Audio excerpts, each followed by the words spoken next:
সরকার গঠনের পর প্রথমবারের মতো বিদেশ সফরে যাচ্ছেন প্রধানমন্ত্রী তারেক রহমান। আগামী 21 জুন 6 দিনের রাষ্ট্রীয় সফরে প্রথমে মালয়েশিয়া এবং পরে চীনের উদ্দেশ্যে ঢাকা ত্যাগ করবেন তিনি। নতুন সরকারের এই প্রথম দ্বিপাক্ষিক সফরকে দেশের কূটনীতির ইতিহাসে অত্যন্ত গুরুত্বপূর্ণ হিসেবে দেখা হচ্ছে। সফরের প্রথম ধাপে 21 ও 22 জুন প্রধানমন্ত্রী থাকবেন মালয়েশিয়ায়।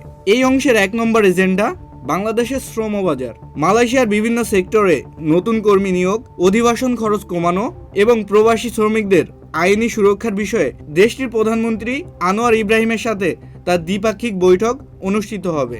এছাড়া আসিয়ানের ডায়লগ পার্টনার হতে মালয়েশিয়ার সমর্থন চাইবেন বাংলাদেশ।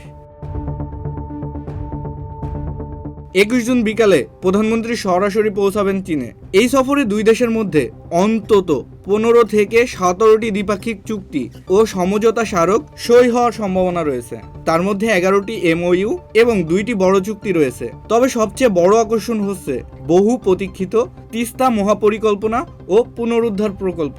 এই প্রকল্প বাস্তবায়ন ও অর্থায়ন নিয়ে চীনের শীর্ষ নেতার সাথে সুষ্ঠু আলোচনা হবে। পাশাপাশি বেইজিংয়ে বাণিজ্য সম্প্রসারণ ও বড় বিনিয়োগ নিয়ে প্রেসিডেন্ট শি জিনপিং এর সাথে বৈঠক করবেন প্রধানমন্ত্রী।